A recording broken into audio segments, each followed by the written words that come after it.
Okay, checking in on Martin today. Martin, how did your trip to the methadone clinic go this morning? Oh man, I went there and they had a big incident there. Some guy, I don't know what happened, but they had fire trucks and ambulances and stuff, so they rescheduled for tomorrow. They had a lot going on. I don't know what happened. They had stretchers there, so it was a mess this morning. Yeah. Okay. So tomorrow, huh? Yeah, I'm gonna go first thing tomorrow morning. Okay. I guess someone overdosed in there. I don't know. It's weird. But someone was it was crazy because they're taking somebody out on a stretcher. Yeah. Do you think you've gained a little bit of weight the past 3 weeks? Yes, I have. I can see a big difference in my face. Like, a big difference. And I had compliments of somebody coming up to me and I said, wow, you're filling in. So that's from getting my appetite back and the food people buy me and stuff. And eating it. So today I'm eating more than I used to because people helped me with food because I couldn't afford it. So now, yeah. That's awesome, man. Yeah. Great job. Yeah, I'm glad you're... It's changing already, you know? Transformation's already starting. Yeah.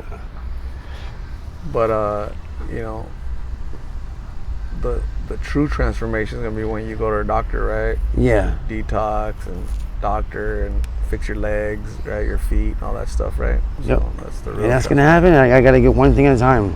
So let me get on this methadone, then I'm going to go in and do the doctor, you know what I'm saying? And we'll go from there. So. Actions what? Actions speak louder than words. Yeah. So I don't like talking about it. It's just, let's, you know, and you'll see you'll see. So like I said, you'll see, and it's shortly. Moving on. Everything will just fall into play. You're like, wow. You know, you not only try to help save people, you save themselves at the same time. So. Yeah. That's my goal. Yeah, that's a good goal, man. You know, definitely gotta help yourself so you can help others, right? Facts. Yeah. But so no methadone because it was an incident happened there. So what did you end up doing today? I ended up, tell you the truth, I left there, went to the bus stop. I kind of fell out for a little bit, you know what I'm saying? I'm really tired. I just took a little nap. And I came to the gas station to get something to drink. And here I am, right here. So. Okay. Yeah, I didn't get too much done, you know. Yeah. But. Did you, were you able to reunite with your wife? Last time I talked to you, you said that you hadn't seen her in a couple days. Were you able to find her? Yes, 5 o'clock this morning. You found her or she showed up? She showed up. She walked past me. We're on the same road, so I was coming up, she was coming down. Wow. Was she looking for you or? I don't know, I didn't ask for that. You know? But I just asked her where she was and I'm with a friend. Okay, so gotta go from there, you know. What is today a good day for you guys? It's so far it's not bad. It's not bad, you know. Getting along? Not really, you know. We never get along. That's normal though when you guys. Yeah, right? It was a little rocky, a little wild, but not too long ago, you know. She misplaced something and I got blamed for it. I had something to do with it. I was nowhere near around, and so. But it's okay right now. For right now, it is, you know. So.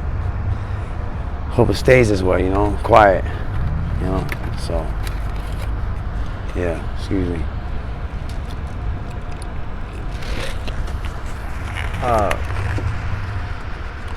showed you, on Instagram, I showed you a picture of somebody, Aaliyah, I'm not sure what the name was. Somebody reached out to me on Instagram. She just sent me a link to like an article from 10 years ago. And I asked you, do you know this person? Maybe I don't know her. Maybe I didn't. Maybe I'll tell you the truth. It looked like her, but I don't know. I don't think it is. So maybe it's just somebody sending a link to kind of try to bash. I don't know. Yeah, I thought that was interesting. You know, somebody I don't know, I've never seen, but obviously they're seeing you guys. They're watching your guys' videos. Somebody that knows you, right? Or, you know. No, maybe not. Maybe just somebody just watched the videos and just trying to show you something like, you know what I mean? Yeah. Put her out there like that. I don't know. Yeah, maybe. I'm not sure, but yeah. That was just interesting. You know, somebody reached out and sent a link about something that happened 10 years ago. So it's just Yeah, it's weird. It's odd, right? It's just odd.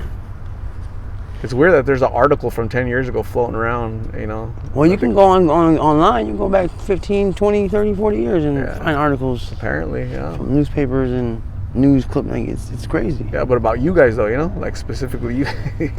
Not me, her. Right. So the link or the article is, something that your wife was involved in like 10 years ago. She caught a bunch of charges, but you said that they took away a bunch of the charges, only knocked it down to one or something? Yeah, they all got dropped. And I think it was just, to tell you the truth, I really don't know, but I know all the charges got dropped because she got, yeah. What was the bond? $250,000. No, $175,000. Man, that's a lot of money. $175,000. Did you post the bond? No, she was pregnant with my child at the time, so the judge took the bond away and released her and gave her OR type. Own recognizance. Yes. You got to come to court on your own. Yes, because at the end of the day, he looked through the evidence and you can see that she wasn't involved in all that stuff. But everybody got charged with the same charges in the beginning. So yeah, and a lot of charges with the same charge, but just different forms. So they had to sort through it and drop stuff. And so interesting. Yeah, she was in there about a month. Man, it was released right before May. Was it May? Yeah, she was released like maybe a month before she gave birth to my child. Wow. Yeah. And then you guys, how soon after that did you guys head over here to Arizona? Oh, we ain't come here until 2 years later. 2 years later, so you're still out there in Pennsylvania for a little bit? Oh yeah, 2 years after that. Wow. Interesting. What Yeah. So right. Wow. What are your plans for the rest of the day? Tell you the truth, I don't know. I gotta figure out, you know what I mean? Figure out dinner. Basically, that's really it. I just gotta figure out dinner, So, that's just one of my plans is figure that out. And then, just tomorrow I gotta wake up early, so I got a new, you know what I mean? I got a lot of stuff I gotta do. I gotta go by welfare, I gotta go to methadone clinic, I got a lot of stuff I have to do.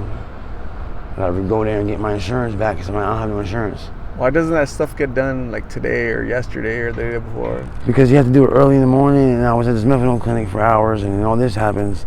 So it kind of pushed me back because you can't go to welfare in the afternoon, and they tell you to come back the next day. Okay. So it's all in the morning. So I took care of one thing in the morning. So tomorrow I'm going to go to welfare in the morning, and then go to this methadone clinic after lunch. What happened to your right eye? I don't know. I don't know. It's like it's. I must have rubbed it with my hands, and my hands were dirty at the time. I don't know because I had like a little infection in it. It's kind of like. And then you get the Sandman bags, a lot of them, eye boogers. Yeah. So little pink eye, man. And I really can't. It's like blurry, so I just I gotta figure it out. I gotta clean it out, figure it out. So. Got a lot of figuring out to come, huh? Yeah, but it happens, when you're about to do good, bad things happen all the time to try to hold you back. So you have to get through that and keep moving forward. Don't let that stop you from moving forward. It's always like that. Every time you're about to do something good, something bad happens. Every time. You know what I'm saying? Because the devil don't want you to do good. He wants you to keep doing bad. And when you're about to go and do good, he has to throw something in your way. Boom, here, just get an infection in his eye. So you can't see out his right eye. I already have a sinus infection in my left side, so I had to close this eye. Now I gotta close his eyes, and I just want to close both of them.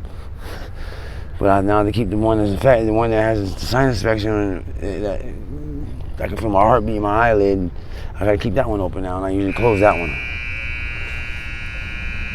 Recess. Yesterday I interviewed a young man, 19-year-old young man, Ace is what he's going by, or at least yesterday. You know him, or at least... Did he have a red shirt on? I'm not sure. Oh. I can't remember. Maybe. I mean... A lot of them little young boys look the same, man. Do they really? Yeah, so I know who that guy is. I see them around, make sure it's the same one that I'm talking about. So how do you feel about these little 19-year-olds out here? He's been doing this for 2 years out there in the streets, doing blues for 2 years. So he started when 17. What do you think? It's bad, I don't do anything with him. I just talk to him and say what's up and stuff like that, Other than that, I don't associate with young boys out there getting high. I don't like that. Like, we need to go home.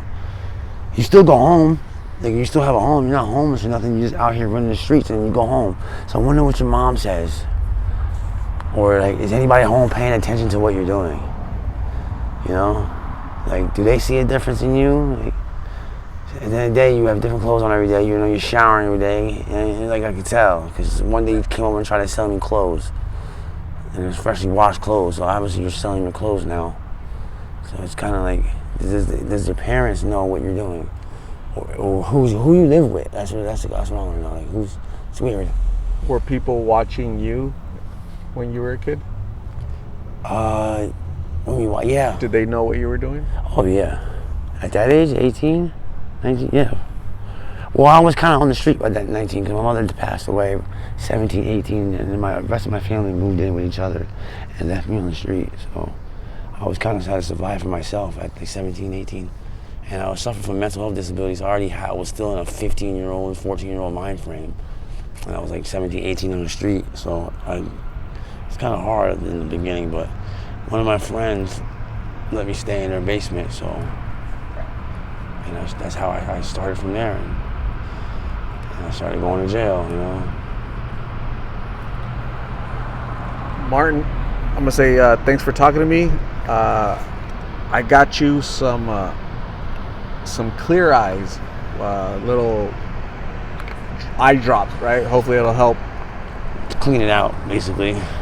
But it's really an infection, man. So you need I don't know if that's gonna do anything, you know. So red, like, it relieves redness, dryness, burning, and irritation. That's what I have. You told me you got a phone, so I got you a power bank, okay? Okay. There's a power bank for you, so you could Now let's see if it has any power. It usually comes pre-charged, but there's no power on it. There's no point in. All right, it's almost fully charged. Okay, cool. So I guess when it runs out, maybe you know, I can hand it to you. You can charge it up and bring it back. It's you know what I mean, I don't want no extra duty on you. You know what I'm saying? But it's a thought. Okay. So please stay safe. I'll see you tomorrow. Okay. I really appreciate the help. Thank you. Who got me this? God bless you. Thank you. Absolutely.